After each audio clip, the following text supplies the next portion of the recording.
Hello everyone, आज हम LT grade के सारे डाउट्स क्लियर करेंगे। तो आप लोग वीडियो को लास्ट तक ज़रूर देखिएगा। अगर आप लोग एलटी ग्रेड का फॉर्म भर रहे हैं या फिर आपके माइंड में किसी प्रकार का कोई कन्फ्यूज़न है, लिंक अपने दोस्तों को भी शेयर कर देना।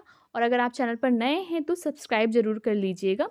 तो हम एक एक डाउट क्लियर करेंगे। तो सबसे पहले कि एलटी ग्रेड में पास होने के लिए कितने नंबर आपको चाहिए, चलिए हम इस पर चलते हैं। सबसे पहले एल टिकट में क्वालिफाइंग मार्क्स के बारे में काफ़ी लोग बहुत कंफ्यूज है कि मैम कितने नंबर लाना ज़रूरी है प्रीलिम्स और मेंस में। आपके दो चरणों में एल टी ग्रेड होंगे, पहला तो प्रीलिम्स और दूसरा मेंस होगा। तो प्रीलिम्स आपका 300 नंबर का होगा। 300 में अगर आप एससी और एसटी हैं तो आपको 35% लाना ज़रूरी है। मान लीजिए पेपर हो रहा है 300 नंबर का, तो 300 में 35% यानी कि 105 नंबर एससी और एसटी को लाना ज़रूरी है। अगर आपके 105 नंबर नहीं आते हैं 300 में तो आपको मेरिट से बाहर कर दिया जाएगा। वहीं अगर हम बात करें जनरल वालों का, तो जनरल वालों का 300 में 120 नंबर लाना ज़रूरी है, यानी कि इनके लिए 40% लाना अंक ज़रूरी है। इसमें ऐसा कुछ नहीं है कि जीएस और जीएस का अलग होगा और आपका जो सब्जेक्ट है उसका अलग होगा, दोनों को मिला के आपका 40% लाना ज़रूरी है, यानी कि 300 में 120 नंबर। अगर वहीं हम बात करें मेंस का, तो मेंस का आपका एग्जाम होगा 200 नंबर का। मेंस आपका केवल सब्जेक्टिव होगा, जिस सब्जेक्ट से आप पढ़ रहे हैं उसी सब्जेक्ट से आपका मेंस पूछा जाएगा, उसमें जीएस के क्वेश्चंस नहीं आएंगे, उसमें केवल लिखना रहेगा। तो मान लीजिए 200 का पेपर है और 200 में आप जनरल से हैं तो आपको लाना रहेगा, जनरल वालों के लिए 200 में 80 नंबर लाना ज़रूरी है, 40%। अगर एससी और एसटी से बिलोंग करते हैं तो आपको 70 नंबर 200 में लाना ज़रूरी है, 35%।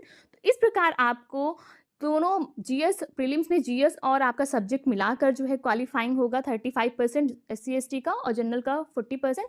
और वहीं मेंस में जो है केवल सब्जेक्ट के बेस पे आपका क्वालिफाइंग होगा। तो आप लोगों के लिए थोड़ा-सा चुनौती हो गया है, तो आप लोग अपनी प्रिपरेशन अच्छे से करें और एग्ज़ाम को क्रैक करें। Thank you so much. I think आपको समझ में आ गया होगा।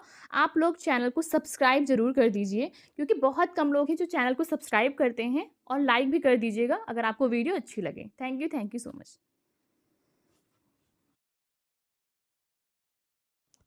एलटी ग्रेड की शिक्षक भर्ती में पहली बार खिलाड़ियों को मिलेगा आरक्षण, देख सकते हैं आप। और इनका 136 पोस्ट जो है वो आरक्षित किया गया है। पुरुषों का 92 और महिलाओं के लिए 44 पोस्ट है। इनको एज रिलैक्सेशन भी मिलेगा 5 साल का। तो मान लीजिए 40 साल के हो गए हैं, लेकिन वो 45 साल तक अप्लाई कर सकते हैं अगर वो जनरल से हैं। तो इस प्रकार जो है इस बार इनको आरक्षण मिलेगा। और सबसे ज़्यादा पोस्ट की हम बात करें तो साइंस की है, उसके बाद आपकी मैथ्स की है, फिर आपका कंप्यूटर साइंस का है। तो इस प्रकार जो है टोटल 7466 आपके पोस्ट हैं।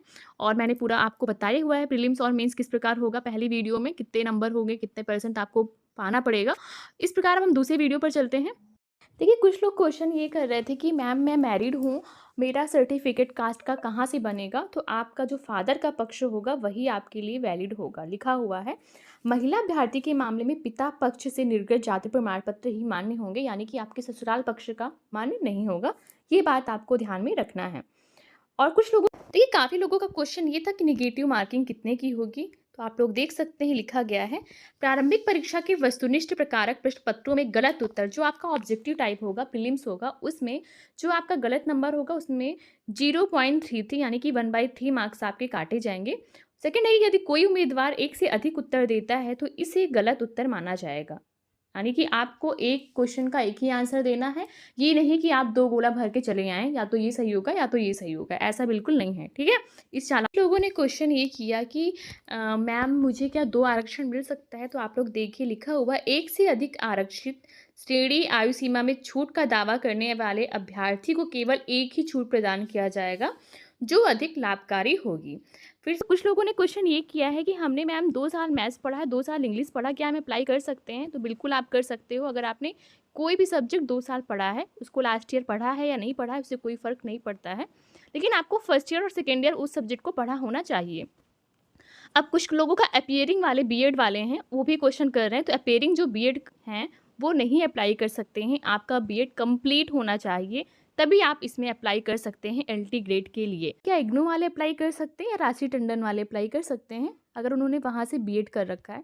बिल्कुल आप कर सकते हो, कोई बात नहीं है, लेकिन आपका बीएड कंप्लीट होना चाहिए, चाहे जहाँ से भी किया हो। अपीयरिंग वाले नहीं अप्लाई कर सकते हैं।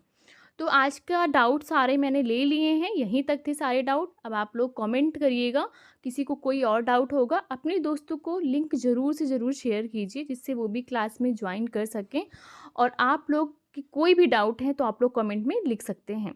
तो आज का वीडियो हम यहीं समाप्त करते हैं। चैनल को प्लीज़ सब्सक्राइब कर दीजिएगा, आपसे रिक्वेस्ट करते हैं और थैंक यू सो मच।